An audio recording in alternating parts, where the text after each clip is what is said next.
Hello and welcome to the Sonic Cinema Podcast. My name is Brian Scuttle. Thank you for joining me at www.sonic-cinema.com, as well as the Sonic Cinema Podcast YouTube channel. You can also check out the podcast on Apple, Google, and Spotify for podcasts.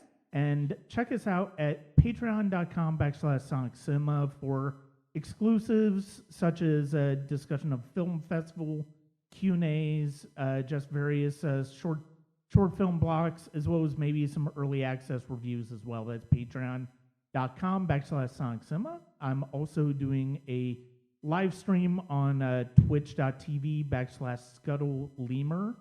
And there I did just do like general discussions on things that are on my mind. I have a few guests on. With my current work schedule, it's kind of tough to have a definitive schedule up for those, but that is at twitch.tv/Sonic Cinema or Scuttle Lemur. Tonight, we are going to discuss the idea of parody films. What makes a parody, what the genre, the various twists and turns that the genre has taken throughout its history, and three of the better known, if not better, examples of the genre. Joining me tonight is a podcaster who is in charge of Crooked Table Productions, and I'm very pleased to be joined by Robert Yaniz Jr. Thank you very much for joining me. Yeah, Brian, thanks for having me. So before we get into the topic of parody films, and I will say, I'll go ahead and say, I mentioned it earlier on social media. This is probably some of my favorite prep I've done for a movie, for a podcast, because of the fact that the movies that we're talking about are just really fun and have a lot of entertaining bits in them. Before we get to that, though, Robert, how did you first fall in love with movies, and how did you first decide that you wanted to talk about movies? So I was always really big into movies as a kid, but it was really, I think, seeing The Matrix in high school that really kind of opened my eyes to the art of cinema, as it were. And then from there, it just became an increasing passion of mine, following the awards season every year. And when I got to college, I did some writing for the student paper, and that's where I started first doing movie reviews. So you get to, mid 2010s, and everyone, it seems, has a movie podcast. And so I was like, well, my brother and I came up with the idea to start it. I had already had crookedtable.com as sort of a place for, I actually had it before. It was more of a writer's community kind of thing is what I was thinking with it, but it evolved into more of a movie review site. And so we launched the podcast just casually, and that went on for a while, for a few years. Then like late 2018, early 2019, I rebranded Crooked Table Podcast to focus more on bringing new guests on every episode, talking about movies they love. And now I'm, as you were saying, with Crooked Table Productions, I'm kind of rebranding the existing show and launching two new ones, one that I do with my wife called Showstoppers, and a new show focusing on movie series called Franchise Detours. The original show, kind of a similar premise, but now it's gonna be called Close Watch with Robert Yaniz Jr. And those are all launching in July and thereabouts this summer. So it's been kind of a growing passion of mine. And I've been very fortunate to write for a lot of sites over the past few years. And actually, it's my full-time job now is being an entertainment writer. So it's been really kind of a weirdly calculated, but not calculated process, just getting to this point. Yeah, I mean, I think calculated but not calculated is kind of a good way to describe a lot of us who write about films and do podcasts. I mean, to a certain extent, we basically start doing it for fun, and then it basically becomes something much more where it's closer to a profession for a lot of us. Right, exactly. So before we get started, you mentioned the website, but where can people check out your written work as well as the podcast?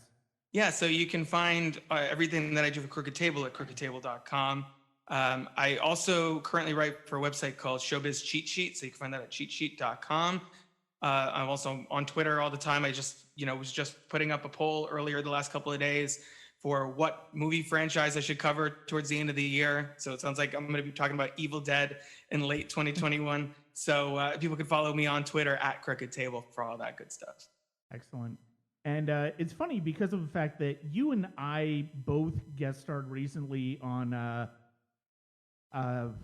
binge movies, and we both collected, between the two of us, we covered the top 10 highest grossing movies of 1998 with Jason over binge movies. And it was fun to hear your guys' thoughts on 5 to 1. Jason and I did 6 through 10, and it's really fascinating to see how some of those movies have aged and how several of them have not aged one bit.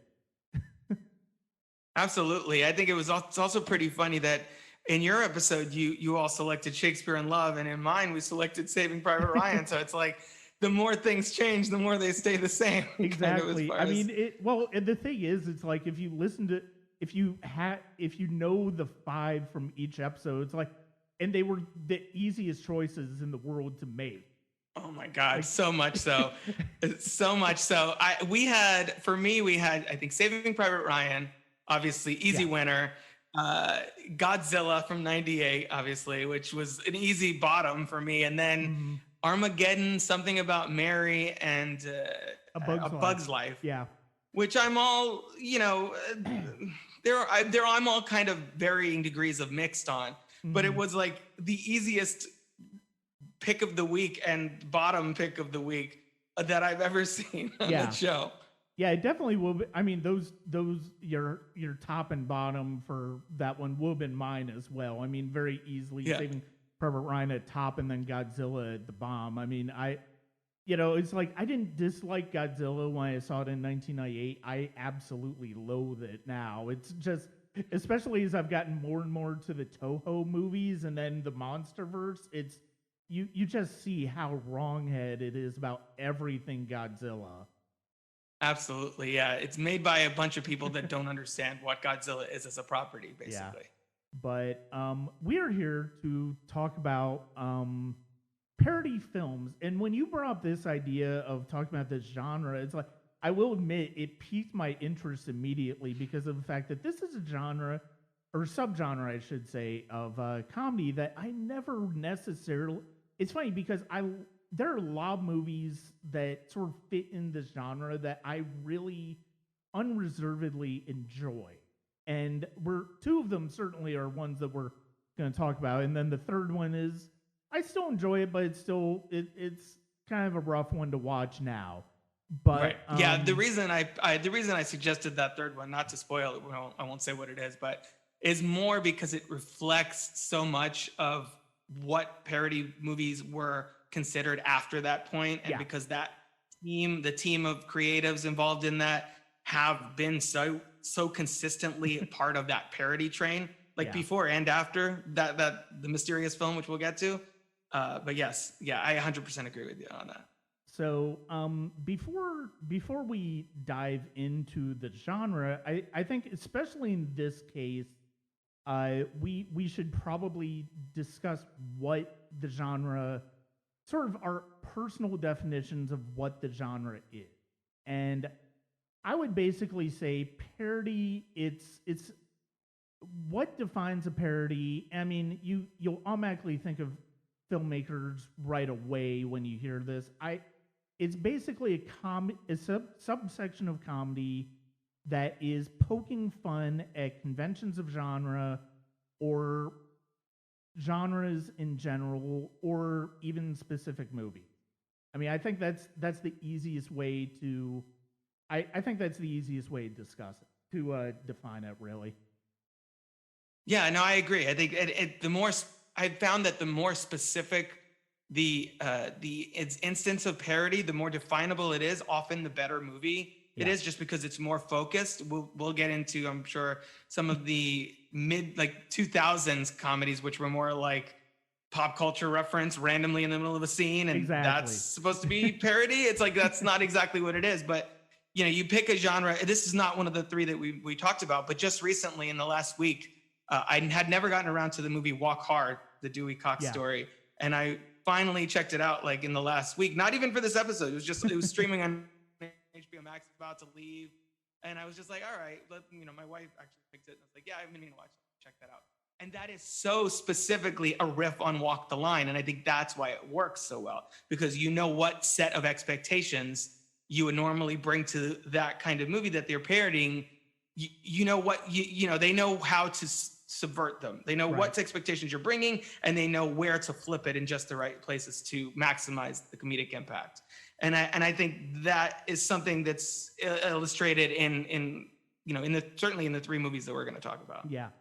I want to bring this up right away because it was funny. Like, I tweeted about it and you responded, and we're both in agreement. When I went online to look at Wikipedia's page on parody films, and we'll talk about the just insanity that some of these movies are on this list. But I will say, actually, their definition of parody film is kind of spot on. A parody film or spoof film is a genre of comedy film that parodies other film genres or films as pastiches, works created by imitation of the style of the many different films assembled together. And that's a fairly good definition of parody, which makes it even more baffling to look at some of the movies that they have listed here.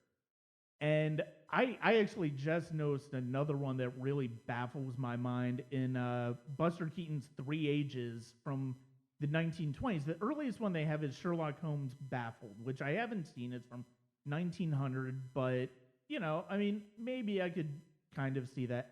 But yeah, the 1920s, it has Buster Keaton's comedy Three Ages, which I don't know what that film would be parodying. And I'm not saying it's, I'm sure there are references to specific type of films, but I don't think that's a parody in any way, shape, or form. They've got Shot in the Dark on here. They've got Doctor Strangelove, which, granted, are two of the funniest movies ever. Neither of them I would necessarily consider parody. They're just straight comedies. And then I will say, I will admit, I do agree with their placement of My Python and The Holy Grail and Life of Brian. I think those are successful parodies in a sense of what they're parodying specific types of films by telling different variations on well-established stories.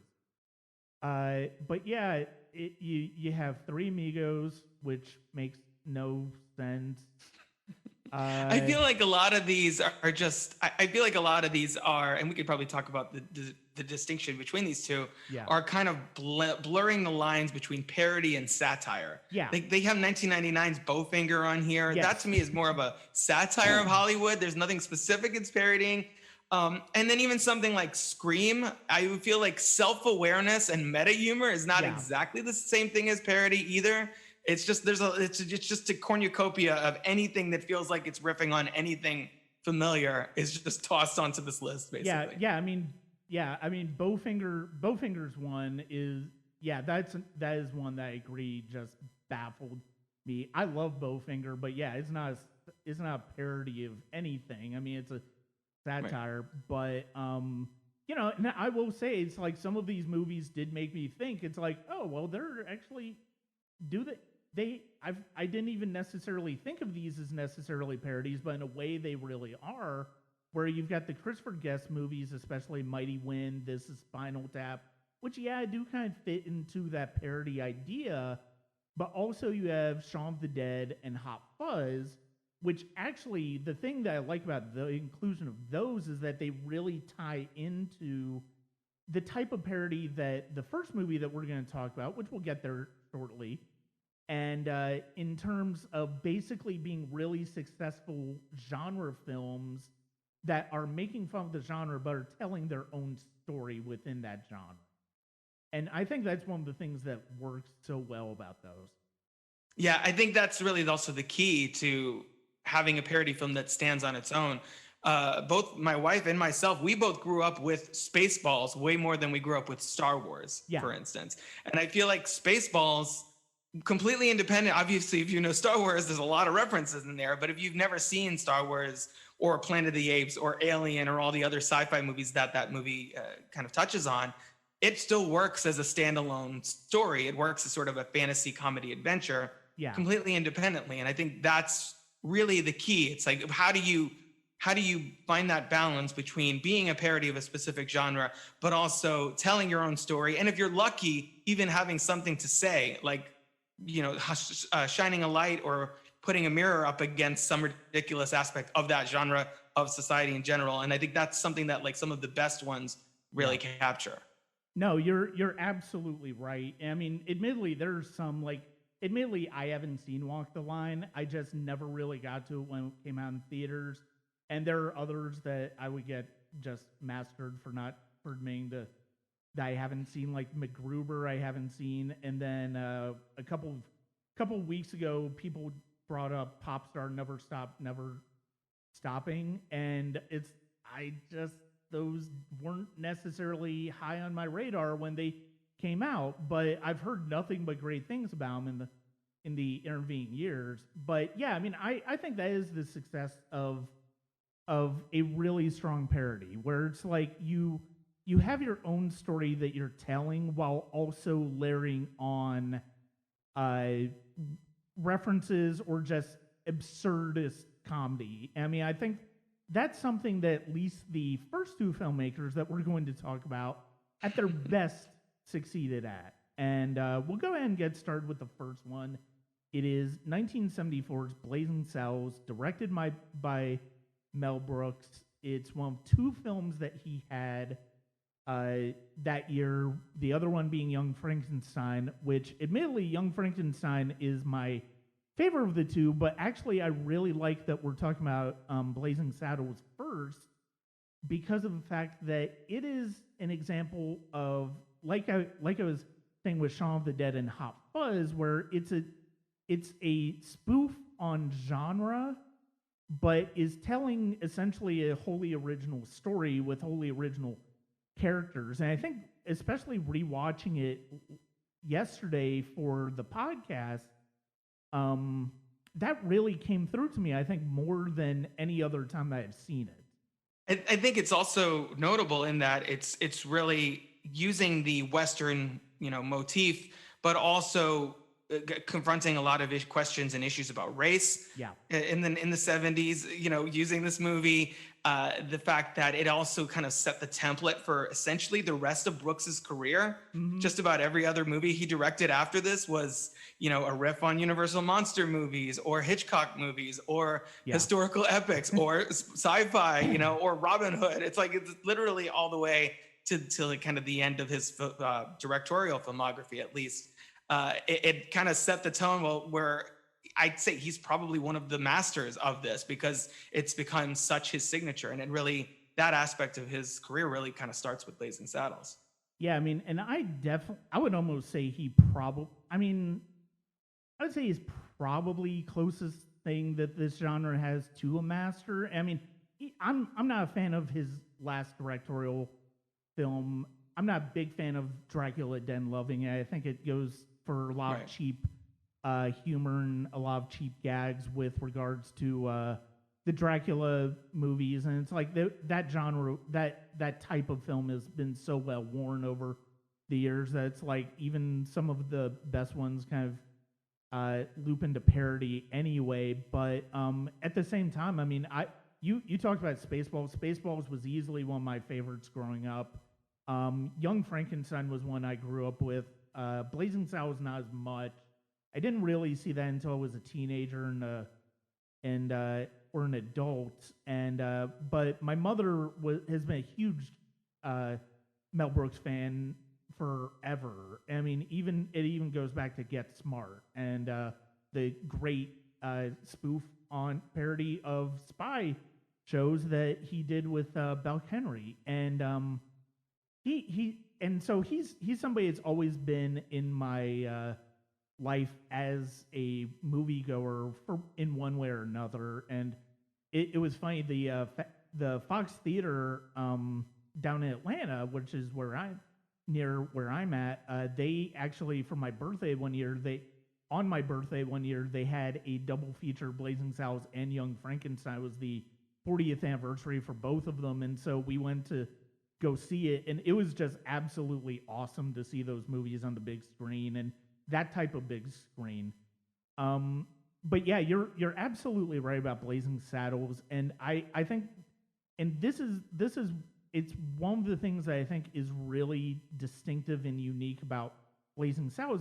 And before you even, when you consider it even within Mel Brooks's career, is the fact that yes, it's obvious that he loves westerns in a lot of ways, but it's also interesting to see the way he pokes fun at Western conventions like the Old Prospector, the town, the railways, and all that stuff, and as well as really pointedly getting at the racism inherent at the time. And right. One of the things that is so interesting about this movie that I didn't really notice until yesterday is the fact that, you know, you do hear the N-word a few times in this movie. You don't hear, I think, but one of the things that's so entertaining about this movie and so interesting in the way it uses that word, it's implied more than it's heard. And when it's heard, it's said with purpose. Mm-hmm. And yeah, it's also said casually too, because that's just the way that, you know, people at that time, especially, were regarded Black people. I think it feels like you're talking specifically about the scene where the sheriff is approaching. Yeah. Because I mean, I think there's like 3 or 4 instances where he tries to say it and he keeps getting cut off by a gong or whatever the sound effect might be. Yeah, it's the church bell. And the prospector's saying it is like just as he's saying it, the bell tolls. But also there's the scene where Hedley Lamar, played by the great Harvey Korman, he's so great in that. Takes Bart to Lepetamine to show him, hey, here's going to be the new sheriff of Rockridge.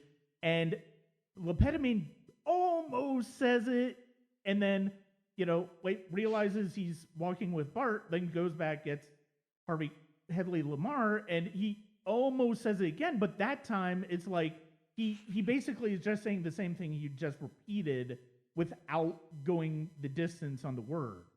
And exactly. It's the way that Brooks and his actors make use of that word in a way that's very pointed. It's still kind of shocking to hear them say it, and the fact that it's just one of those things where it is, like you said, it's very casual, but the way that this it's like a lot of people say it's like, oh, I don't know if you could make Blazing Saddles today. It's like people are too PC about it. It's like I think the right filmmakers could possibly make Blazing Saddles today. I think one of the only reasons that they couldn't is the fact that there's just not a place for Westerns really in modern movie. Like, you don't really have that legacy of Westerns continuing right now to where this would be timely. This would be more of a relic. That's true. That's a good point. I mean, I think there's to your mention of Pop Star recently, I think there's a reason that's one of the parody movies in the last few years that has not resonated with people in theaters because nobody saw it. I mean, I did, but most people didn't, as you were kind of referencing earlier. Like it basically crashed and burned at the box office, but it's connecting with people now because it speaks directly to this certain kind of pop star, music superstar, to fame and social media and, posting things and getting likes and all it's really centered on the current iteration of what it means to be famous and to be loved and all that stuff in a way that like this is Spinal Tap did in the 80s. So it's kind of updating that premise. So yeah, Blazing Saddles, I don't think today's audiences have the same connection to Westerns, with the exception of maybe, a Django Unchained and that kind of thing like the few that are out there. But I think the closest to one that maybe tried the hardest to kind of do something like that was Seth MacFarlane's A Million Ways to Die in the West, which is not a well-regarded movie by any stretch of the imagination. So, he kind of half tried to do something with the Western parody, and it again didn't really come together. So it's a testament to that. Well, and it's funny because of the fact that they also on Wikipedia they also mentioned Ridiculous Six, which is the terrible Adam Sandler Netflix Western, and it's just one of those things where it's like I don't know that. I mean, people would be shocked to hear the N-word used in Blazing Saddles now, but the fact is that's the point of its usage, is that people are so casual and blasé about using it that it really is intended to more make you think about why you would use that. And the thing is, it's like, even do you get the impression that like the town really, that the turn that the town makes with Bart is really genuine? I mean, there's not really much about that turn where it's like, where it earns the ending of like it's basically a Hollywood ending, but I don't know if you really get much of an impression throughout the movie that the crowd, that the town turns and starts to really respect Bart. I mean, I guess they kind of do because he helped them save the town, but at the same time, it's hard to tell. Right. I feel like it's also a little bit of an act of desperation too. They're like, we need somebody to save us, and then he kind of rises up and saves them. And then to your point of it being a Hollywood ending, it ends that way because that's how Westerns would end. Three Amigos has a similar kind of, all of a sudden they help save the day in the end. And then it literally goes into a Hollywood ending. Yeah. It literally, like the last 10 minutes, they're on a soundstage. They're in Hollywood. Hedley Lamar goes to see a movie, goes to see the premiere of Blazing Saddles. That's where, and I think that those last 10, 15 minutes are either where you either break the movie for you or make it like transcendent. That's either where it expands beyond what you thought this movie could accomplish, or it jumps the shark. And I think it's the former. I think that really makes the movie kind of brings it all together and makes it more apparent that Brooks is doing this all as a celebration of the movie, as a celebration of the genre. Yeah. And it's coming from more of a loving place, not like, oh, look at these, not that they have those moments too, most notably with Gene Wilder, where he's like, morons, where they kind of tear down the townspeople. But I think it's coming from ultimately a place of appreciation for the genre, for Hollywood, and for what it can do. And it really is sort of, in my mind, kind of the template for modern parody movies. Yeah. This one and the next film we're going to talk about are really like every movie since the early 80s on has all tried to reach either Blazing Saddles, that other movie, or maybe like Spinal Tap. I feel like those might be the three that kind of crystallize what the last, at least my lifetime's attempts of parody film have, what they've really kind of shaped them. And it's weird because it's one of my favorite genres, parody films, but this isn't one I particularly saw a lot growing up. It's just one that I eventually caught up with, and it's where you finally get the missing piece of the puzzle, and you're like, oh, these couple movies were what everything I saw after that were based on. And because I grew up with a lot of the films that came after these, the late 80s, early 90s kind of riffs on all of this. So yeah, no, I definitely agree with you. I mean, I think Brooks, with Blazing Saddles and Young Frankenstein, as well as the other film, the next film that we're gonna talk about, really, you are right. They are basically the modern template for parodies, and they are what everybody's trying to strive for. And I mean, part of the reason Blazing Saddles works so well is because of the cast, and I love the combination of Cleavon Little and Gene Wilder in this movie. And it's Absolutely. One of the best buddy comedy groups I think I've ever seen. And it's because Little plays Bart very sincere, but with a swagger, and Wilder's the snarky one. And he's the one who's basically sort of like pointing out the absurdity of the town, the lack of intelligence of the town, and just sort of like, oh well, you probably, like you said, the scene where he's like, morons. And it's like, what do you think? One of the best gifts ever. Yeah. And it's like, that's why that combination of those two characters work. And it's because of the fact that you've got Little as the sincere and straight man, and then Wilder's the comedy part of it, just throwing one-liners at you. Yeah, and Wilder wasn't even supposed to be in this movie. He was friends with Mel Brooks at the time, and Mel Brooks kind of needed someone in that role and had been keeping Wilder updated on the project because they were close friends, kind of like, hey, this is what's going on with Blazing Saddles right now. So he was able to come in like the next day, prepare the scene, and do that initial scene. The first scene that he shot with Cleveland Little was the one in the jail, when he's in the jail cell and wakes up upside down and interacts with Bart there. Are we black? That whole thing. And just with Gene Wilder and that, and him and Mel Brooks, those are, it's really speaks to how well they work together, that they made these two movies, Blazing Saddles and Young Frankenstein, released the same year. And I would say probably easily at least in the top three of either of their careers are both of those movies. Like, I think it's kind of undisputed among Mel Brooks fans that like those two are among his best. Mm-hmm. And he brings in Harvey Korman here, Madeline Kahn, even Dom DeLuise shows up, all of whom show up in multiple Mel Brooks movies over the next couple of decades. So it really did kind of start something huge for him.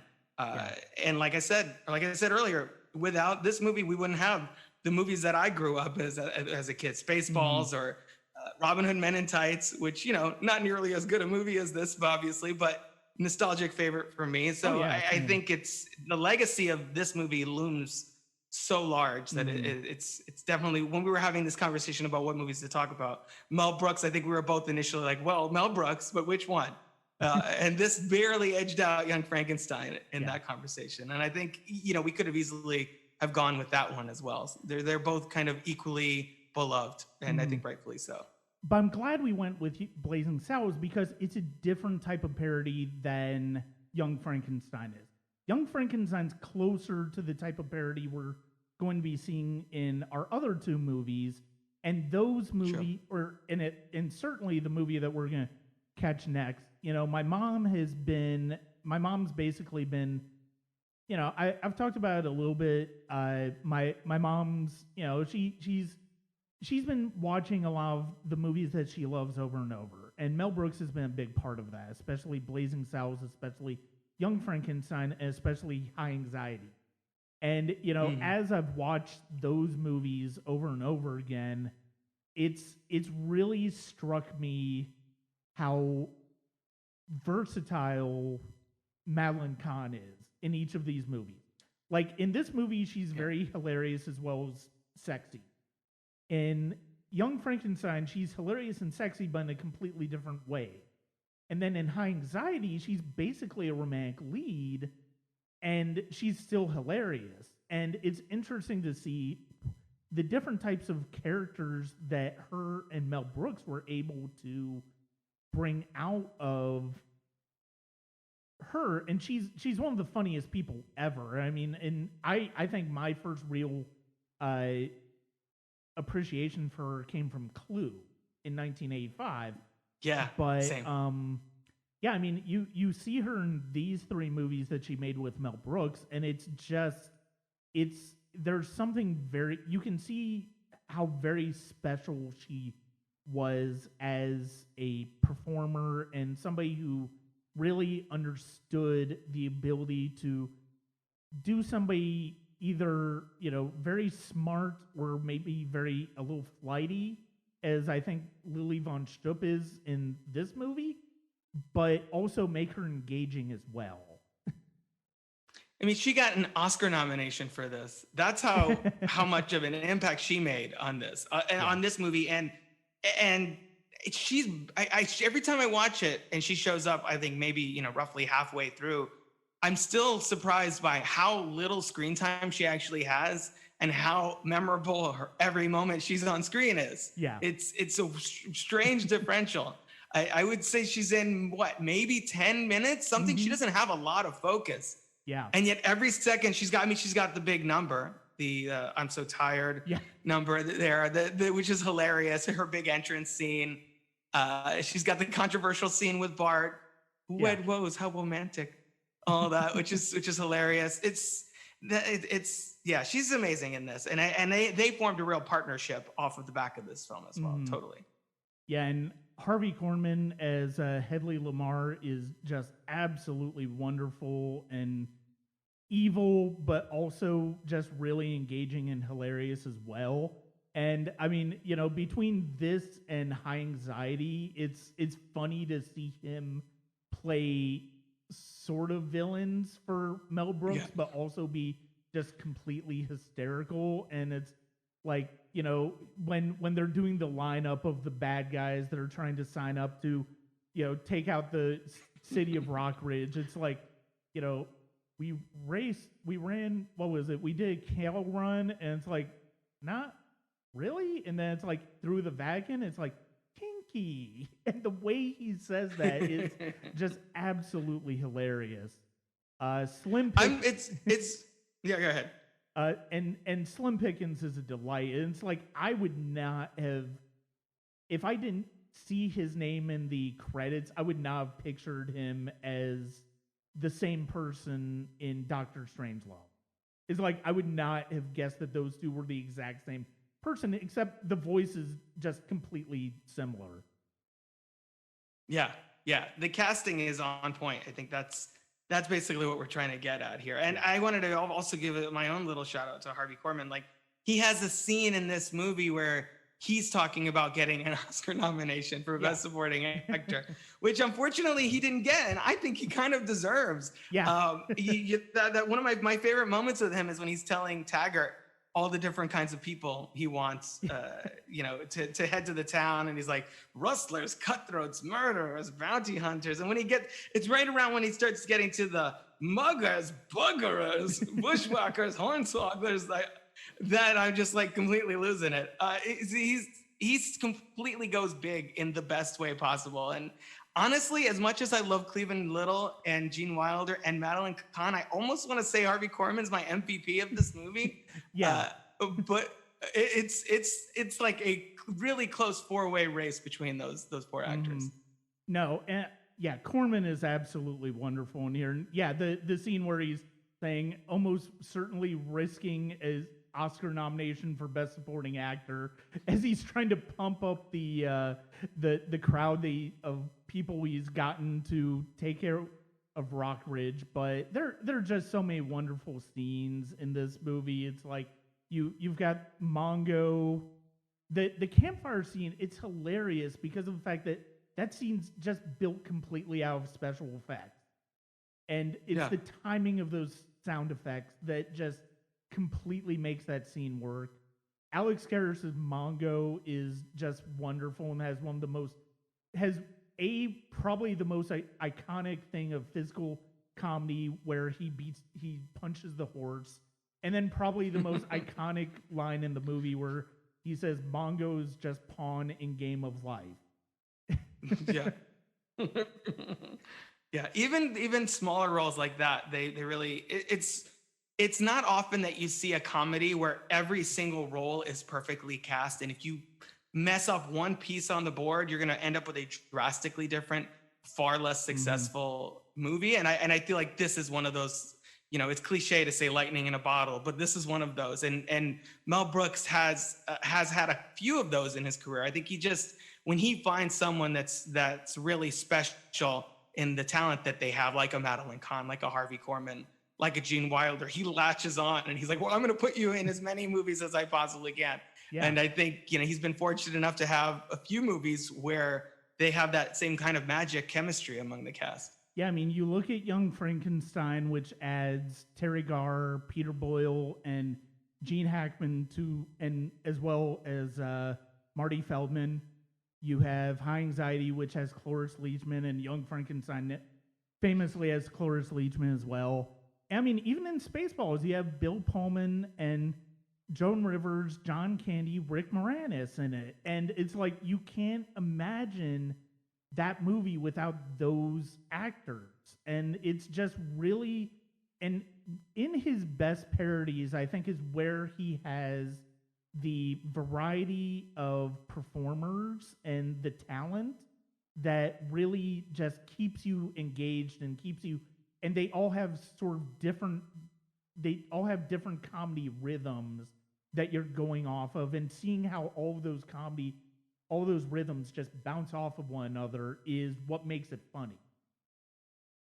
Yeah, it's as character based as it is joke based. You know, it's not just a bunch of miscellaneous performers throwing random gags or pop culture references at each other, like we were saying earlier. They're finely tuned characters, and everyone has a clear perspective and a clear arc that tracks along with all the comedy that's kind of laying on top of it. Yeah, and I do want to take the moment here to mention the wonderful John Morris, who's probably one of the best unsung heroes in terms of film composers of the past 50 years or so, because his collaborations with Brooks on this, on Young Frankenstein, on Spaceballs are just absolutely, and on Hindsighty, where he's poking fun at Bernard Herrmann and Hitchcock scores, and it's just he's such a wonderful talent. And there's some just absolutely great songs in here, from the title song to the Rock Ridge song, and to, like you said, Madeline Kahn singing "I'm So Tired." And this movie just has a wonderful soundtrack to it.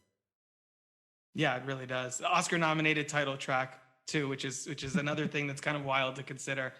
A lot of the actual music, I think, too, "I'm Tired," "The French Mistake," things like that, were even written by Brooks. So kind of building off of the producers in the Springtime for Hitler of it all. You can see how decades later he won Tonys for turning the producers into a full-fledged Broadway musical. And then Young Frankenstein. And I've heard that he wants to do kind of a similar treatment for Blazing Saddles. And I don't know if he's going to actually get the chance to do that, but I mean, it's kind of halfway there already. Yeah. He did make a few sort of quasi musicals in his filmography, and I think this just continues that. Yeah, but so that's I think that's really kind of all I have to say about Young Blazing Saddles for now. Is there anything before we continue on to our next film? Is there anything more you want to say on it? There's nothing specifically about Blazing Saddles. I think we kind of did a nice overview of it. We should probably throw it out there, since it is 2021. There obviously are elements in this movie and all three that we're going to talk about that have not aged well. Yes. Speaking directly to, not really so much the racism of it all, because I think that's obviously part of what this movie is tackling directly. But the homophobia certainly is in all three of these in varying degrees. And so obviously don't take our ringing endorsement of the movie as an endorsement of that kind of humor. It just, it was a different time. We were a lot dumber back then. Yeah, we'll definitely morons. Yeah, we'll definitely talk about that with our third film in particular. Oh my gosh, so much. It makes it uncomfortable. So we are going to continue with 1980s Airplane, which I think next to Young Frankenstein and Blazing Saddles, this is those three are like the upper tier of the genre. And this is from the team of Z.A.Z., David Zucker, Jim Abraham, and Jerry Zucker, made in 1980. And it is, every time I see this movie, it is remarkable just how fast and furious the jokes come. Like, from the very beginning, it comes. I've not seen 0 Hour or any of the 70s disaster movies that this movie is obviously making fun of, but I really do want to see 0 Hour at some point to see just how close to the mark this is as far as like a direct remake, which is something that this, almost from everything I've heard, has in common with the next film, with the final film we're going to talk about. Yeah, this is another one like Blazing Saddles that was before my time. I was born in '83, so these all came before and were referencing things from the decades prior to that. So yeah, like you, I haven't seen, what is it, Airport or any of those disaster movies that this is kind of obviously parodying. But again, to our earlier point, that doesn't really matter. It works. Yeah. You get that it's referencing, a movie that my wife and I love is Down with Love from 2003, which is a pretty direct parody of like the sex comedies of the 60s, The Rock Hudson, Doris Day. Mm-hmm. And I haven't seen any of those, but I get the gist of what they are enough from Down with Love that it's like it still works on its own. Yeah. You get that it's parodying something and the story functions independently. And that's really all you need. And with the Airplane, it's a little different because the story in here is more of a loose thread as far as Robert Hayes' character just overcoming his fear of flying and getting back with Elaine. And everything else is just, it wins you over just because of the sheer rat-a-tat-tat rhythm of the jokes, just, as you were saying, constantly.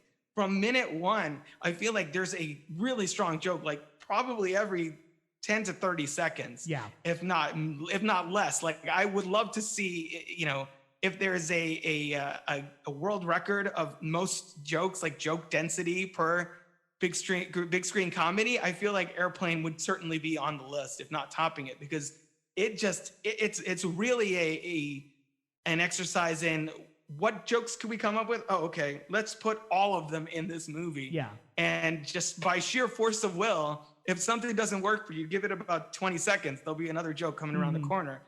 And I think that's the kind of the magic of this movie. That approach shouldn't work, and yet it does. Yeah. And I don't understand why, Brian. I don't get it, but it's such a delight. Yeah, and this one is great because of the fact that, I mean, even if, like you said, I mean, you and I, we haven't seen the disaster movies that Airplane specifically is referencing, but we've seen disaster movies in the intervening years, and so they all basically follow a very similar shape. And so Airplane gets that shape absolutely perfect, where it's like you're setting up a couple of key characters, you're setting up a situation, and then all hell breaks loose. And what's funny about this one in particular is that the real crux of the disaster in this movie doesn't even come up until minute 36 of an 88-minute movie. But you don't even care because the movie's entertained you so much up until that point. There's so many characters you have to get acquainted with on the way there. There's obviously the main couple, and then, what makes the stakes so much fun is that there are so many stakes. It's literally everyone is food poisoned. You got the sick girl waiting for the heart transplant. You do it's so much going on. I would assume most of these disaster movies, it would be like, the plane is out of gas. What are we going to do? And this movie is, the plane is going down and everything else is happening. Everyone has their own mini crisis happening. Half the passengers of the plane are offing themselves so they don't have to hear Robert Hayes tell his life story anymore. And these kind of recurring flashbacks too, which is one of the darker running gags in this movie. And honestly, that's probably my favorite running gag because of how dark it is.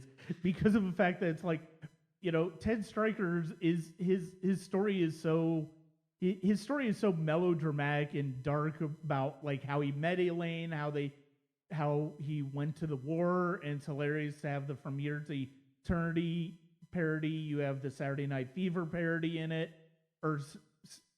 Saturday Night Fever parody. Yeah. And the fact is, it's like, then you have these scenes where it's like, oh, they're trying to put their life together after the war, and then it's like, but every time you cut back, especially after one that's really has a really depressing ending, you see somebody trying to kill themselves, and it is just so that has always been one of my favorite running gags in this movie. I mean, even more than, and Don't Call Me Shirley from Leslie Nielsen. It's like, that's funny, but it's like, what makes the thing with Stryker so funny is the fact that it's like, he's pouring his soul out to these people, and these people just can't take it.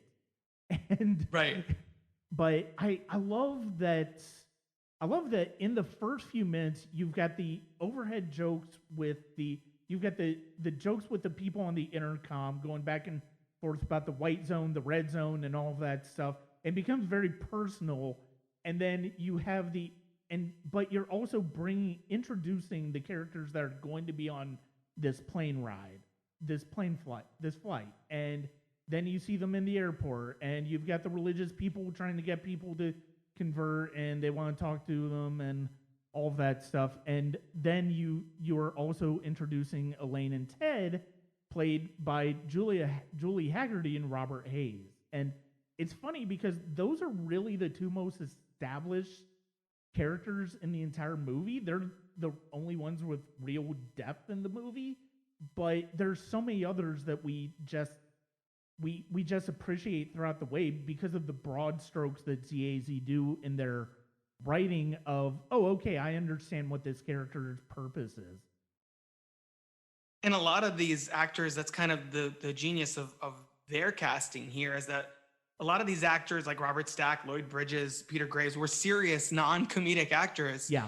Leslie Nielsen had never done a comedy before this. And Leslie Nielsen, the Naked Gun movies that team him up with CAZ in the subsequent years, those movies I grew up with in a huge way. Those were huge movies for me as a kid, the Naked Gun films. Yeah. And I saw those many, many times before I ever even saw Airplane. So I think it's a testament to, again, the legacy of this movie that it spun off into so many different directions, starting with Leslie Nielsen. And the Don't Call Me Shirley gag is obviously the most well-known, to the point that the DVD I have is the Don't Call Me Shirley edition. Same here. So they like really they really lean into that. But it's just the sheer breadth of types of comedy that they have in here. We mentioned some of the dark humor already. The fourth wall breaking with Kareem Abdul-Jabbar. Mm-hmm. You have kind of the wordplay and puns that really hit the writer in me. The things like, blah, blah, blah, something about the hospital. And I was like, what's that? It's a big building with patients, but we don't have time for that right now. Things like that. Like, what's the thing he says? It's an entirely different type of flying. Altogether, it's an entirely different type of flying. That kind of stuff. Like, I live for that. But I don't know if it's more now that I'm older and I'm a dad too, that those kinds of things really resonate. But man, I love me a good pun. It's also the Muppet fan in me, I think, too, because they into that kind of humor so much over the years. No, and I was big into the Muppets growing up too. And yeah, I mean, it is very much in its own way. It's the same type of humor. It's the same type of wordplay. It's the same type of just puns and all of that stuff. And it's funny that like some of the things like, I didn't understand exactly why Peter Graves asking Joey if he likes movies about gladiators, if he likes has he ever been in a Turkish prison? I didn't necessarily understand why that was funny when I was a kid. I just knew it was funny because it was such an absurd thing. Now I'm more familiar with like movies about gladiators. I sort of understand the implications that Peter Graves is making in those questions. And it's funnier still because of the fact that it's such an absurd thing. I mean, it is questionable to a large degree because of what it implies, but you're still not necessarily thinking about that. And I mean, and yeah, having Kareem Abdul-Jabbar be the co-pilot is hilarious. And what's the Victor, Roger, and Captain Over. Clarence. Yeah, it's all hilarious. He's on the phone with the Mayo Clinic, and the clinic has all the jars of mayo to it. And then I think one of my favorite ones that I wouldn't have gotten necessarily as a kid, but certainly do get as an adult, was when the kid is in the suit is asking if the girl if he can sit next to her, and it's like, hey, do you want some coffee? Do you want anything in your coffee? It's like, no, I like my coffee black, like I like my men. And it's like, what the? And I wouldn't have gotten that growing up, but it's like I get it now, and it's hilarious. Yeah, yeah. It is every type of humor. That's what I was saying earlier. Like it's literally every kind of comedy you can imagine is in this thing, and a lot of that is inappropriate, as we were kind of talking about. But what really I think has helped it stand the test of time is that one, there is something for everyone, and two, you know that the people behind this, it's my favorite kind of thing, which is a movie that seems silly and ridiculous and frivolous, but you know behind the scenes there's a real intelligence and there's a real smart humor and smart approach to this kind of these writers. CAZ knows exactly what kind of movie they're crafting. Everything is meticulously timed. I actually listened to, in preparation for this episode, listened to a little bit of the commentary, and they're talking about how there's almost no improvisation in this movie. Like they follow the script religiously. This thing was so fine-tuned that it's nothing that happens in it is by accident. And that's one of my favorite things. Like I feel like a lot of parody films, the best ones especially, are kind of deceptive in that they seem silly and ridiculous until you dig a little deeper and you're like, oh wow, there's a lot of work that went into this, and like a lot of ingenuity and a lot of multiple, I think they said on the commentary, like 30 drafts. Like there's a lot of work and thought that goes into every little bit of humor, every little gag, and timing everything just right, and having it all fit together so it's not just literally throwing everything on the wall, even though it feels that way. That's what makes it easier for you as a viewer to get swept up in it, because everything feels so chaotic in a wild and over the top way. But there is a steady hand at the wheel. Ironically, as there isn't one in the movie except for Otto, I guess, at some point. But yeah, I think that's what really stands out. Every time I watch it, I'm like, man, this thing is a masterpiece of this kind of comedy. Like this and Blazing Saddles, like you were saying, those three are essentially the gold standard because they're unimpeachable. Even the elements of it that haven't aged well, it's like you have to kind of give it some slack because of when it was released and things like that. But there's so much in it that works that people have spent decades trying to match that level of comedy and failed miserably most of the time. Yeah, and another one of my favorite gags. I mean, I could basically everything could be considered a favorite gag in this movie, honestly. But like when the stewardess is singing, and obviously the IV comes out of the little girl, and it is so funny how nobody reacts the first time that happened, and it's like they're just enjoying the song. Even the mother doesn't recognize it. Not at first, yeah. she has to put in her own IV, and then it's when it goes back and hits the mother that it's like, oh crap. It's like, oh hey, that's what's going on. But yeah, scenes like that are just, and then the people lining up to try to subdue the hysterical woman, and it's like each thing that the person is bringing back is progressively more serious, and yeah, it's. I would not have guessed that the character of Johnny, played by Steven Stucker, was written that way on the page. I would guess there was some improvisation in some of those scenes, but and one of my favorite lines of his is, and Leon is getting larger. And it's the way he emphasizes the larger along with everything, along with the physical performance. It's just so... everything, it's so controlled, and the fact that there's such control in that movie is just remarkable, because you really have to, if you're going to have that many jokes hitting people at that rate. Yeah. And to speak to the legacy of it, just to not to bring up Seth MacFarlane again real fast. Like I was a really big fan of Family Guy, and I didn't see this movie until ludicrously late in life.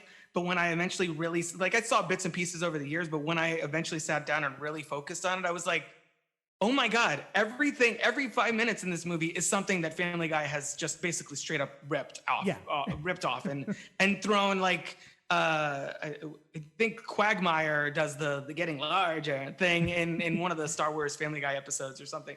Like, so much of it I've just seen copy and pasted into that context, and seeing it now, I'm like, oh my gosh, yeah, this has had such a huge seismic impact on everyone working in comedy ever since, that it just burns into their head, that they're just like, well, let's just riff on Airplane because everybody knows Airplane. And it's one of those things that, like, if we start naming standout gags, I feel like that will be the whole episode, because I to kind of refresh my memory, I brought up the IMDb quotes page, and it's like so long, it feels like the entire script is on here. But there's little things like, would you like something to read? Do you have anything light? How about this leaflet? Famous Jewish sports legend. Things like that. I'm like, come on, man. So good. Yeah. It's so smart. It's so smart. Yeah, it is. And, I mean, ZAZ, it's funny because, I mean, they started off with this basically doing more direct type of parodies of specific movies. I mean, we talked about this. This is essentially a comedic remake of 0 Hour. I mean, so much so that they had to buy license the rights to it in order to actually get this to, in order to make this movie. Paramount basically had to give them permission to get the rights to 0 Hour in order to do this.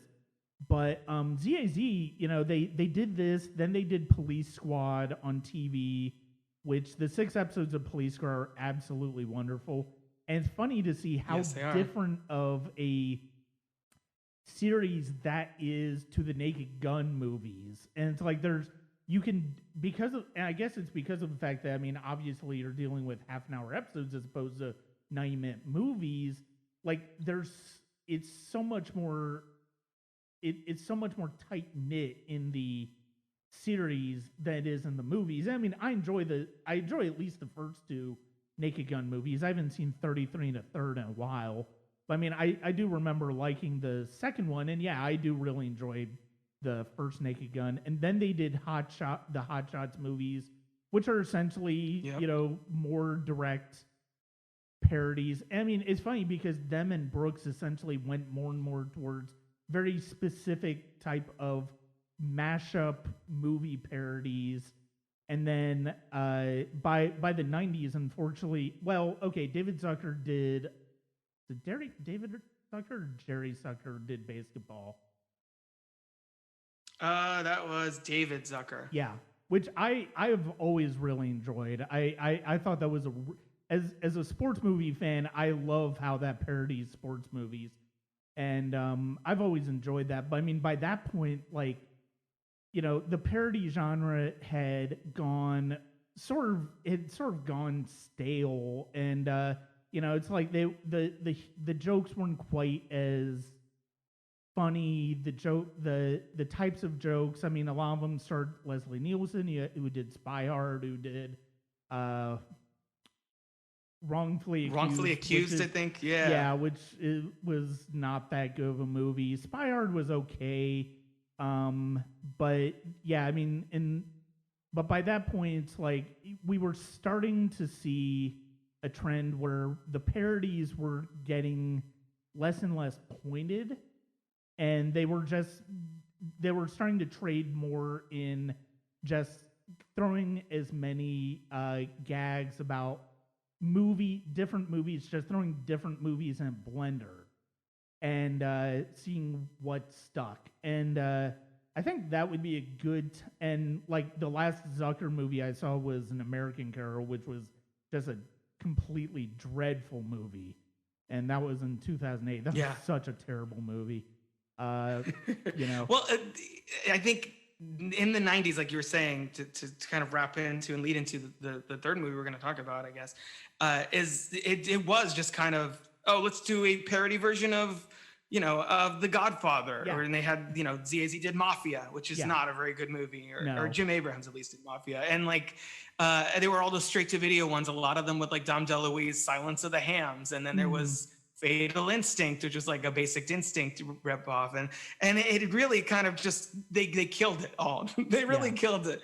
I think like mid to late '90s, it just really died out until the third movie that we talked about, that we're going to talk about, kind of turned it around, and then ZAZ, David Zucker took the reins of that franchise a few years later in the early 2000s. So it really kind of comes full circle in a very bizarre kind of way.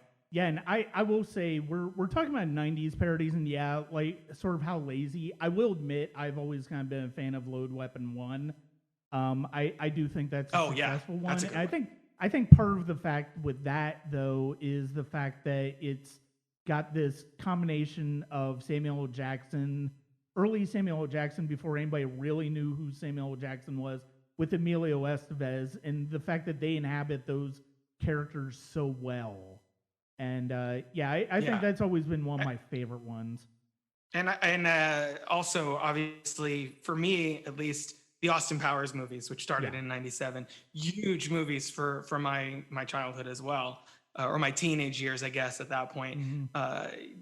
Naked Gun, Austin Powers, these are franchises that really kind of helped hone and define my own sense of humor. So that was for huge as well. So it was not that the '90s parodies were completely dead, but like this approach to them really kind of faded away, and it needed a shift in the type of voices, I guess, that were behind the camera.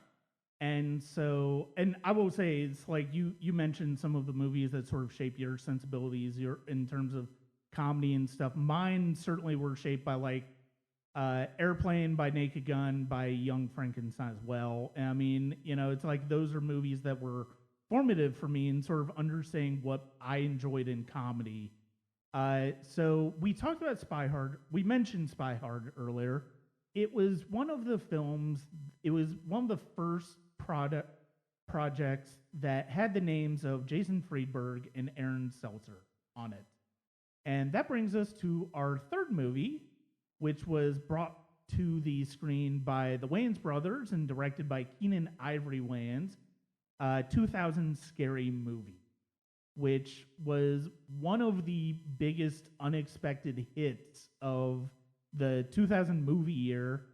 And I'm not entirely sure if that was a good thing or not. I will say I want to give a shout out to Keenen Ivory Wayans, because one of the movies that came to my head when it occurred to me that, and I do think that at his best, Keenen Ivory Wayans is up there with ZAZ and Mel Brooks in terms of being able to do parody. And I will give a glad shout out to I'm Gonna Get You, Sucker, which is absolutely wonderful if you haven't seen it. Yeah, I actually haven't. I've seen Don't Be a Menace to South Central, and I've seen, shockingly, all the Scary Movies. I actually finally watched 5 like a couple months ago, and I was like, wow, that was a waste of 80 minutes. Yeah. Because, boy, my goodness. And to be fair, the Wayans were no longer involved with it at that point. That was somebody completely different. I think it was Malcolm D. Lee, or something came on at that point, who had done Undercover Brother, which is another parody movie that I quite enjoy. I think is underrated. But yeah, Scary Movie. The reason that it feels, even though it was a huge hit, as you mentioned, it still feels. And it was my idea for us to talk about it. It feels sacrilegious to bring it up in the same conversation with Airplane and Blazing Saddles, but it did kind of shape everything that happened after this. As you mentioned, Friedberg and Seltzer, and then they went on and did, the Date movie and Epic movie. Like this, the people that worked on this movie worked on pretty much every big parody movie of the 2000s. And I don't know. I think even Not Another Teen Movie sprung out of one of the writers of this film, which I'd say is probably one of the better ones from this era as well. It's a wild ride, the Scary Movie franchise in general. But I think this first one, completely made the career of Anna Faris, who nobody had heard of until that movie, completely revitalized the parody genre, which is weird because its main parody is of Scream, which is also on the Wikipedia parody films list. So I think it's just like, to reference another obviously parody film, did they just took the self-awareness and turned it up to 11. Mhm. I think that was kind of their idea there, but slasher films were huge in the late 90s. So I understand the rationale. It's just it's the fact that they had such a specific target in mind, I think, is why Scary Movie works as well as it does. And again, disclaimer, not nearly as well as the previous two movies, but Yeah. I just want to make sure that's clear. No, I would definitely agree with that. But I mean, honestly, and the thing is, it's like one of the things I loved about Scary Movie, I'm a huge Scream fan. I love Scream when it came out in 1996. But one of the things I really loved about Scary Movie and thought was hilarious, and I love that Shorty brings it up in the movie, is the fact that it's like they literally rip like lines of dialogue, scenes of the movie from Scream. And I mean, granted, this only works because of the fact that they're both Dimension films, but the fact is, it's like Kevin Williamson almost should get a story credit on Scary Movie because of how closely it follows Scary Movie in terms of, or how much Scary Movie follows Scream in terms of plot mechanics, plot structure, and all of that. And one of the working title for Scream was Scary Movie too. So that these two movies are cosmically linked. Yeah. Keenan. So the Wayans brothers at least as a creative team, were essentially out of the picture after Scary Movie 2, which kind of fell off a cliff. Creatively, I was not a fan of Scary Movie 2. It's like the only ones I think are kind of worthwhile out of this Scary Movie franchise, I think, are the first and the third one. And the third one's the first one where 100%. David Zucker directs it. And, they have some really good parodies of like The Ring and Signs and all of that I think is really good. The second one just didn't work at all for me. This one is kind of, and as far as going to Friedberg and Seltzer, it's like they're basically like, among, at least considered among the worst filmmakers ever at this point. It's like the only one of their spinoffs post Scary Movie I ever saw was Date Movie, and the main reason I saw that was because of Allison Hannigan, who I love from Buffy the Vampire Slayer and American Pie. But this one is a tipping point because of the fact that even though we've seen vulgarity or heard vulgarity in Blazing Saddles and in Airplane, this was made post There's Something About Mary. And as such, the bar was continuing to be raised by mainstream comedies in terms of how vulgar you could push it. I don't even think There's Something About Mary goes as far in vulgarity as Scary Movie does. Not at all. And not at all. So much. How this movie got an R rating just baffles me watching it again this morning. Yeah, there are things in this movie that are so raunchy and graphic that I don't want to describe them on your podcast because I don't want to hear those words coming out of my mouth on the air. Just because, and that's the other thing. Like, I like the parody elements of it, but some of the raunch is so aggressively in your face with how gross or how shocking or how offensive it thinks it is, that it kind of actually turns me off a little bit to the movie.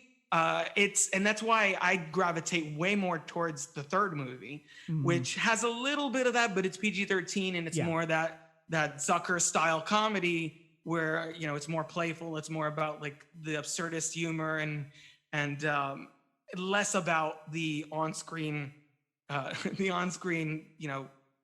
nudity or raunch or fluids or whatever. It doesn't really care about all of that. It's more like giving Anna Faris some silly stuff to play, and then Regina Hall, I think it brings a lot to these movies, including this one. I think her scene in the movie theater is probably one of the more clever gags in the first Scary Movie.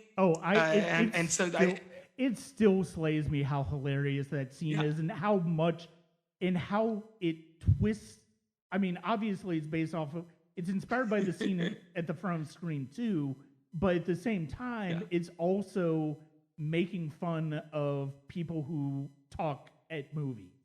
And it basically gives you the movie justice that, like, basically anybody who's ever tried to sit through a movie where obnoxious people are talking at the screen, it gives you that movie justice that you so want to see some people do get in real life when they're talking at a screen.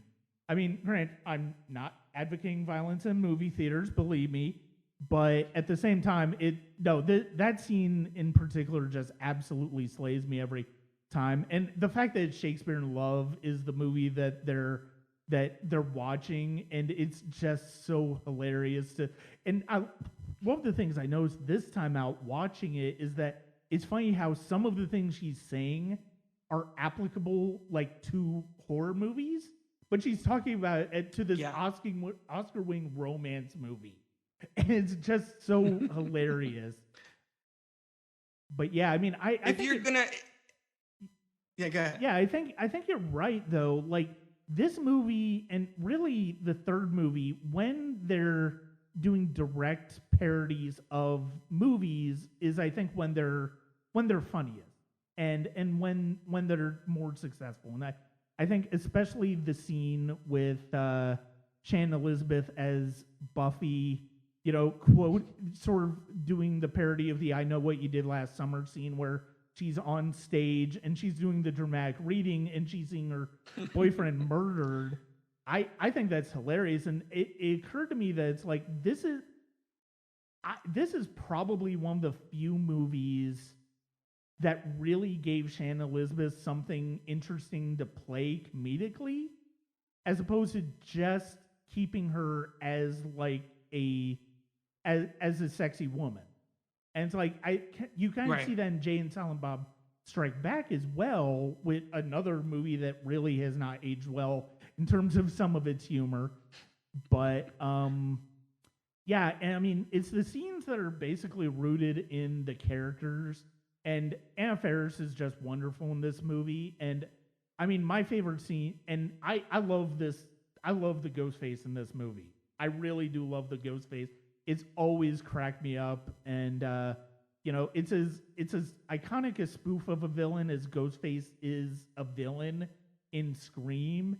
And one of my favorite scenes continues to be where, like, he's on the phone with Cindy, and it's like, "Where are you?" And it's like, "You're behind the couch, and you know I can see you." And then Dave's like, "Oh, turn around, so I can try to hide again." And that scene it's such a stupid scene, but it's also hilarious. Yeah, I mean, if it's rooted in the characters or in direct parodies of movies, I mean, the Matrix movies the Matrix parody here doesn't really work. It's just an absurd thing to add. But it was funny that it came out like barely a year after the original Matrix came out. But yeah, I mean, when they do parodies, it's really good. Yeah, it's for the most part. That's what I was saying earlier. Like, for the most part, it stays focused on the slasher genres, like that wave of mostly Scream and I Know What You Did Last Summer. Then you get Blair Witch Project thrown in there, obviously, which came out the year before. Also, Matrix, it was just like everyone was. Shrek would do it the next year. Like that was the thing. Kung Pao in 2002, another like over the top ridiculous parody movie of martial arts films from the 70s. And then you get the Usual Suspects parody in this one at the end too.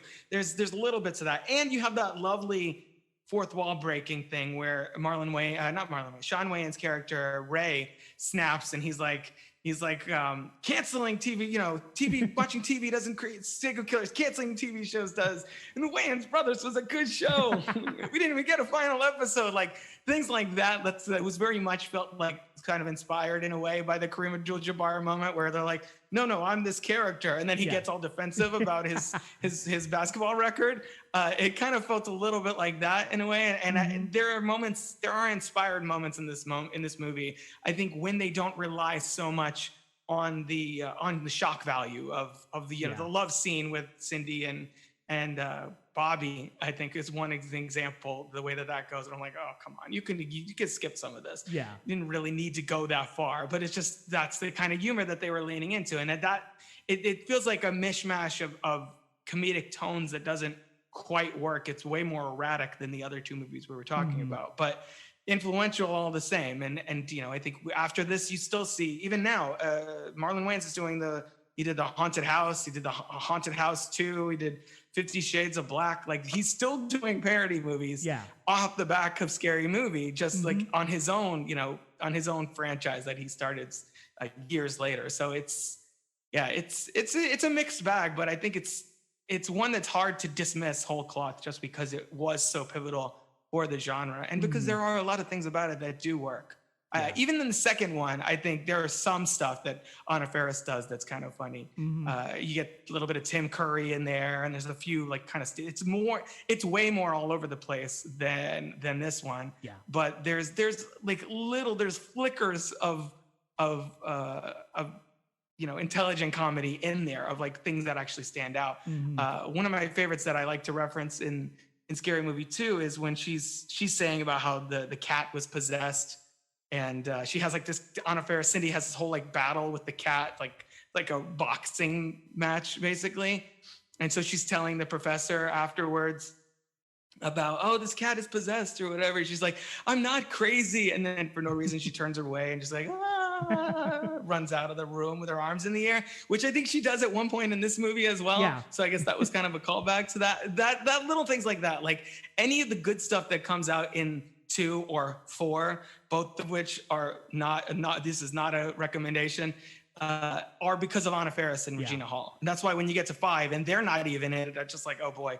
I watched it out of completionism, basically. Like, oh, I guess I should tie off this franchise. But at that point, it's so bereft of ideas that it's just like a shell of its former self. And even the original film wasn't like a classic to begin with. It's kind of, it's worth watching, but it's a soft recommend, not like, if you haven't seen Airplane, find a copy of Airplane and watch Airplane now, because you're missing out on one of the best comedies of all time.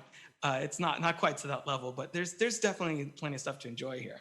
Yeah, and I mean, Anna Faris, making Anna Faris the lead in here and really kind of allowing audiences to discover her is probably the biggest thing to recommend Scary Movie 4, because she is really good at she is really good, and she's kind of believable playing that Neve Campbell role from Scream. And you can, but with a wink, and you can kind of see, but yeah, you're right, as far as the tone of the comedy is just really all over the place. And it's, this is one of those movies where you have like just random pop culture coming out, like the WhatsApp phone conversation, which granted I love. I think it's hilarious. But and it's because of the way the mask changes, I think. Yeah, that the way the mask changes and it's different expressions. But the thing is, it's like Ghostface in this movie, their Ghostface has such a weird attitude where it's like he's in on the joke, and I love where like he's hitting the aquarium bong with them, and they're doing the rapping afterwards, and like I love his rap where it's like he basically just starts killing everybody in there. And Marlon, this was a weird year for Marlon Wayans, because I mean, you mentioned the fact that he's done parodies after, and in this year he did Scary Movie, and then he did Requiem for a Dream, which I think is suffice to say are two completely opposite parts of the film spectrum. Like, you've got one that's really dark and gritty and just unsettling and disturbing, and then you've got Scary Movie, which is just silly and ridiculous, and he's so effective in both of them. Yeah, I think I totally agree. It's kind of it's a strange comparison, but that's what Marlon Wayans was up to that year. Both shocking and disturbing in completely different ways. Yeah. I mean, and I mean, I really don't have a whole lot more to say about Scary Movie. I mean, I will say it's like, thinking about now, like we were talking about like gay jokes and homophobic jokes, and it's like there's some really rough ones in this, and it's like especially with Miss Man, which is really Oh horrifying God, to watch I know. now as far as transgender jokes. It's like, oh God, that's so unsettling. And it's just so, it's one of those scenes that really could have easily gotten lost in this movie. Like you could have cut in, you wouldn't have been missing anything out of the movie. Yeah, it's that one sequence too. Miss Man is not really referenced before or after. I Yeah. don't think very much. I don't even. Yeah, and basically everything with just Sean Wayans, he's just his entire character, the entire character of Ray is basically a walking gay joke, which is why you get that hilarious subversion at the end where Bobby's like, oh, and Ray, I'm gay, and so is Ray. He's like, I'm not gay. He's like, oh, I wanted to go shopping. Like, I love that moment. Yeah. But like, that's pretty much the only purpose of that character is to make constantly poke fun at the gay community. And again, watching it now, it's like, yeah, it not really not a just good lands look. like a thud. I mean, and I mean, it's not a parody film, but I mean, it sort of is in its own way. It's kind of transgressive towards that genre. It's like I rewatched Con Air for the first time in a few years, and it's like the cross-dressing prisoner in that movie is like, oh, this is so cringeworthy, and it's like I mean, and like I said, Jay and Silent Bob, there's some gay jokes in that movie that just don't sit well now, and it's like I love that movie, but it's like, oh, there's some tough jokes to take in that, and this one probably is the roughest of all of them because of Ray, Sean Wayne's character, as well as Miss Man. And it's like, again, that Miss Man scene just doesn't need to be here. I mean, it's like, I feel like you could have done something. I mean, I don't know, as far as the sex scene with her, with Anna Faris, where it's like, you have the pubic hair joke, and and then obviously the orgasm joke, which is just even. I mean, I think if you lost one but kept the other, it might have worked. It's too much, and then the orgasm joke they repeat in the second movie as well. It's just overkill. I feel like, and it's weird that we're talking about movies from 1974. 1980 and 2000, and the one in 2000 has aged the poorest. Yeah, like I don't even know how that's possible. It just goes whole hog on the homophobic humor. I think that's what it is. It just they like a good 30% of the humor in this movie, of the jokes in this movie, are at the expense of the LGBTQ community, and I think it's really egregious. It's not. I don't know. It's rough in that regard. There's a lot of other stuff that makes it worth watching, but you have to kind of go in knowing that it's going to be a heavy dose of all of that stuff in there. Yeah, and I mean, I think part of the reason that one didn't age as well is, I mean, obviously because of the specific jokes, but I mean also because by that point parodies became something very different from what they start off with Mel Brooks and ZAZ. At least the modern era parodies. And it's like, I mean, in a way, Mel Brooks and ZAZ kind of headed in that direction too, where they were just basically making fun of movies and having movie parodies, direct movie parodies, as opposed to trying to tell stories within the framework of parodying genre. And I mean, I think if you're parodying a genre, I think it's easier for a movie to sustain. That is, if you're doing direct movie parodies. Now, I mean, Airplane is kind of an exception because, as we've said, it's essentially a comedic remake of 0 Hour. But at the same time, if you're somebody like us who has never seen those airplane disaster movies, you wouldn't know it. And I mean, you could just say, oh, well, it's a parody of disaster films. And I mean, it's a really great one because of the fact that it understands the shape of that genre. And Yeah, I mean, by that point, by the time of Scary Movie, it's basically a genre that is just devoted entirely to movie parodies. And the jokes that you're telling, may not necessarily have anything to do with that particular movie. You're just trying to cram as many references in as possible. And that's one of the problems with the genre in the past 20 years. And I think why movies like Shaun of the Dead, like Hot Fuzz, like MacGruber, and Undercover Brothers, another great example, and Walk Hard and Popstar succeed at, because they're parodying genres while also essentially telling genuine story. I mean, I think that's something that Scary Movie doesn't do that the other two do so very well. Yeah, there's also a subset, to me at least. There's a subset of parody that it's kind of, there's not even really a term for it, but it's like meta adaptations, I guess I'll call it. Like your Brady Bunch movies, your 21 Jump Street, even Starsky and Hutch, like adaptations of a property that has become outdated, and so you adapt it in a way that it is a parody of itself. I think that's kind of an interesting wrinkle that has formed since the 90s within the parody genre. It's almost like Gremlins 2, the new batch, is kind of a parody of Gremlins in a way. And I think that's when parody movies start to get self-reflexive, I feel like there's a lot of room for exploration there.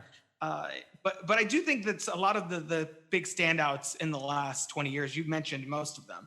I do think that's pretty much a lot of the high points that the genre has kind of refocused itself on specific types of movies, as opposed to just the Friedberg and Seltzer, not to keep picking on them, but they kind of deserve it. Yeah. With the Meet the Spartans epic movie disaster, they're just like, Jack Sparrow is going to show up in here, some guy pretending to be Jack Sparrow so he can go savvy and then move on to the next scene. It's like that kind of thing that I think was contributing to the downward spiral of parodies. And I'd say, I think things like Edgar Wright's movies, as you mentioned, it would even put The World's End in there, sort of. Mm-hmm. The Cornetto trilogy really functions as, each of those is a parody of different genres. And maybe those movies were kind of the turning point and kind of helping to re-inspire filmmakers to go back and look at those classic parody movies, see what worked, and kind of hone that direction a little more. Because I do feel like we're slowly possibly seeing a little bit more of an uptick in genres, in the parody genre, just because like those date movie style of comedy they've kind of fizzled out by now. And if they are being made, they're like straight to the video kind of, $5 bin at Walmart kind of deal at this point. They're not getting a major studio releases anymore. Right. And I think that's the big difference. Yeah, I mean, it's funny. One that isn't mentioned that I would actually say, upon thinking about it, is kind of a parody, but it's not mentioned on Wikipedia. It's like, is Dodgeball, which is kind of a take on which is another take on the sports genre, but it's one that is telling its own story within that genre while also being funny. And, Talladega Nights is another one where it's like, I would say that is kind of a parody of sports films. The Other Guys is another one too. And even Anchorman, where it's like you're parodying you're parodying ideas as opposed to specific movies. And I think that is ultimately, I think, where I think audiences clicked onto, as the date movies, as epic movies and disaster movies came out, they realized that it's like, oh, those parodies, those aren't funny. That type of parody just isn't funny, because of the fact that all it's doing is just throwing references at you for no reason whatsoever, other than to say, hey, see what we're referencing here, how funny that is? It just doesn't work. Yeah, when you have your Twilight parody and it's just called Vampires Suck, or you have like the Hungover Games, things like that. It's just like, come on, are you serious? I think some of the Will Ferrell stuff, I feel like it's questionable to me whether that's satire or a parody. I think that's we've kind of seen a little bit of blurring of that line, but I think, those are two of the most difficult forms of comedy to do right. And when it works, it really clicks, as we've said in the first two movies we talked about, and slightly less so in the third one. But I think that there's a lot of material there to mine, and people like we said, The Lonely Island doing it with Popstar, or the Wikipedia list has pretty much all the Sacha Baron Cohen movies. I don't know if I would consider those. See, those feel like satires to me. Yeah. Those don't feel like parodies. I feel like that's where we're gonna have, Brian, you and I are gonna have to go through and edit this list, because this is a freaking mess. It's driving me nuts. Yeah. I'm looking through it and I'm like, I don't, Princess Bride style. Like, I don't think that word means what you think it means. No, kind of thing. No, not at all. Yeah. The Cable Guy is not a parody. It's a satire, guys. I mean, it's like, if you're including the Christopher Guest movies, it's like you could almost at least consider maybe maybe the Borat movies or Bruno, but yeah, like the the Dictator. They have The Interview on there, which is like, that's not parody. What is that? It's just a comedy. Not everything that's funny is a parody. Exactly. But the fact is, it's like, despite what Wikipedia says, although they do have some good ones on there, it's like, despite what Wikipedia does, I do think we've given people a good look at what this genre does well, what this genre does well at its best, and what this genre could be, as well as sort of what it's become and sort of what it is. And we've given people good idea of like, hey, these are movies to check out in this genre, if you want to get an idea of what this genre can be at its best. Totally. Absolutely. I think that's definitely the case. Yeah, and ultimately, it's like, that's one of the things that I really wanted to do. When you brought up this idea, I really latched onto it as something that was enjoyable to talk about, because of the fact that it's like, this is the type of genre we don't really hear a whole lot about, unless people are talking about a specific movie. Just on the larger perspective of this genre, I think it is important to kind of shine a light on this one, and because I think there's certainly an awful lot, and the three filmmakers, it's like, even if Scary Movie is not among the best things Keenen Ivory Wayans has ever done, I think he is a worthwhile filmmaker in that genre to explore. I mean, I do recommend people seeing I Know What You, or I'm Gonna Get You, Sucka, because it's really a successful. Even if you've not seen a lot of blaxploitation movies, it really does do a very good job of making a very funny movie in that style. And and I mean, honestly, another one that we talked about, which I would almost put in the Edgar Wright, like Hot Fuzz Cornetto trilogy style of parodies, although, I mean, is Black Dynamite by Michael J. White. That is wonderful film. When you brought up I'm Gonna Get You, Sucker, and the blaxploitation parody thing, that I totally thought of Black Dynamite. Yeah. Which is a movie kind of like Popstar that arrived and nobody was talking about it, and then years later I started hearing about it all over the place. And I feel like those movies are definitely need to be reevaluated. It's just, as it's a genre that's really gotten diluted with so much crap that I think now critics just outright dismiss it. I'm like, oh, that's going to be bad. I'm like, well, there are a few that are worth taking a look at, that are culturally significant, that are kind of turning points within cinema. And love it or hate it, Scary Movie is that for comedies. It made like $150 million. It made a lot of money. Yeah. It was one of the highest grossing movies that year, and it cost not very much. It was a very cheap movie, and the profit margin was insane on it. Mm-hmm. Let's see, wait, $19 million budget, $278 million worldwide. That's no wonder they broke their tagline and they made 4 sequels. Yeah, it was a big turn for the genre, and I think there is good work being done in parody, and I think people need to pay attention to it, because, as we said, with Airplane, Blazing Saddles, those two especially, there's a lot of potential for this genre, for these types of movies to be great. And I don't, as someone who grew up with the Naked Gun movies, with the Austin Powers movies, with the work of Mel Brooks and ZAZ, I don't want to see this genre completely, disappear. I think that we need to keep the fire going by spreading. And I think you're seeing that on film Twitter. Whenever anybody tweets anything about Popstar, everybody's just like, oh my God, just retweet. We're going to get the word out about Popstar, because it's like one of the only ones in the last decade that people have really latched onto as how the genre can still be relevant to today's world. And so, if people haven't seen the 3 movies we talked about, absolutely check those out, as well as Young Frankenstein.